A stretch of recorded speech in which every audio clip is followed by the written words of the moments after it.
So I'd record my lettering. I'm doing some Dream Life lettering. It's a graphic novel I've been working on.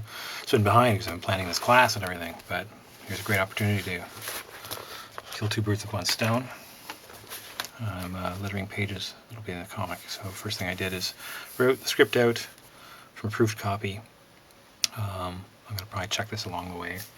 And I'm going to do this sound effect with a brush.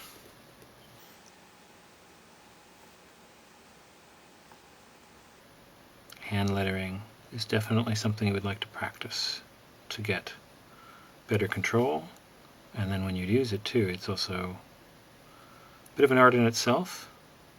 It brings a great deal to your illustration work though, and drawing. I want this to be a little bit irregular though, not too neat, because it's sort of like a haunting sound. H's are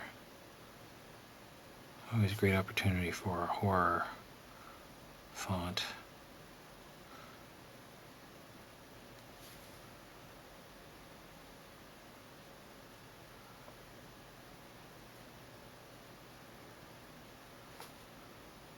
Why?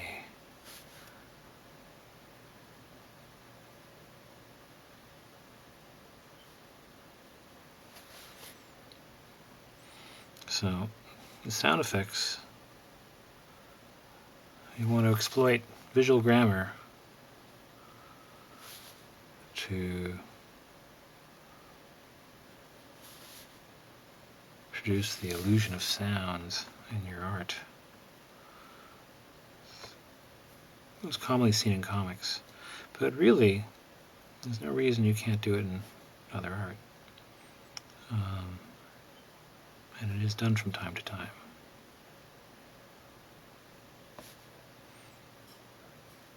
This is what I was talking about, wanting to use two strokes. It's a very good calligraphy stroke for making O's, which are very carefully crafted circles where you want a bit of thinness at the top and bottom frequently.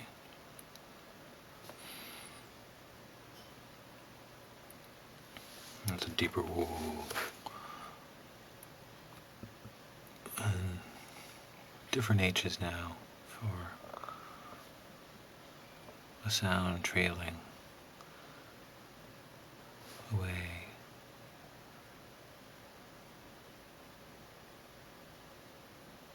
And I lettered something else, but I feel like it should go here.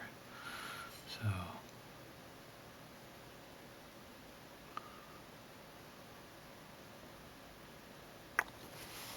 ta-da! Okay. It should look pretty good on the page. You can drop it in around and do some stuff in Photoshop to give it a border. It's your hand lettered, one particular style. If I have opportunities, I'll show you some others. I'm going to also use this ack. It's very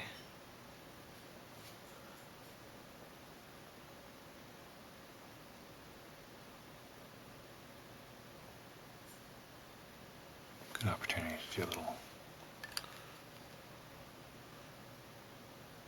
On this one, I want to do these last parts to suggest a return to the haunting voice.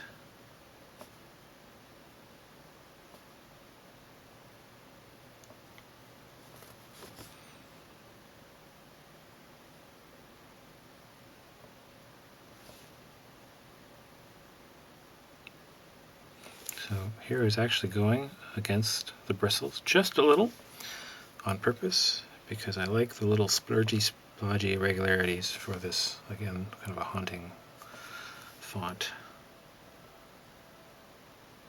Clean ch on Charlie. Charlie.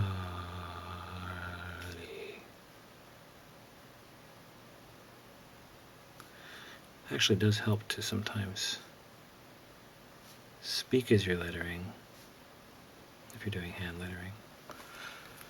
Because one of the excuses to be doing this by hand, because technically it's easier with a font, is the expressiveness that, as the author of the work, you can bring to it. So this is, the case of lettering it yourself. Now, this stuff, I'm going to use a pen, something with a nice thick line, and I'm just going to try to have very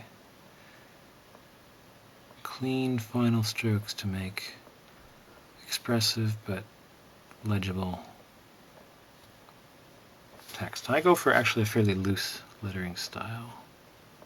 I don't rule my lines anymore. I used to. I've got a names guide, one of these things, which I think I'll bring to class. I'll show you guys how it works. It's a pretty handy tool, but I don't really use it anymore. I do this.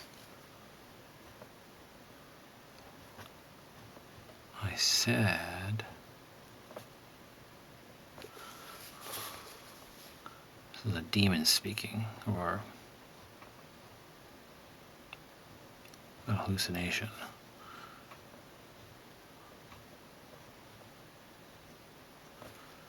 All the supernatural in dream life is perceptual, which means I'm actually kind of non-committal as to whether it's real or not. It's real for those seeing it. How's that for an answer?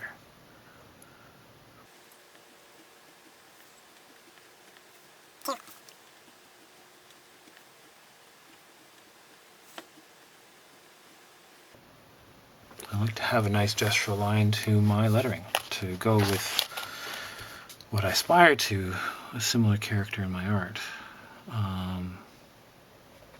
Although it's tough, because I also like a lot of detail.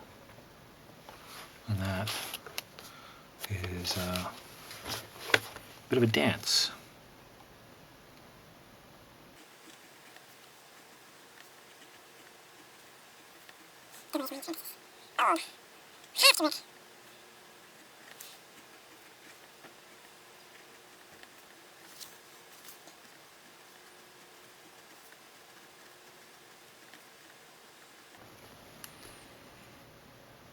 You get the idea. Lettering with your pen.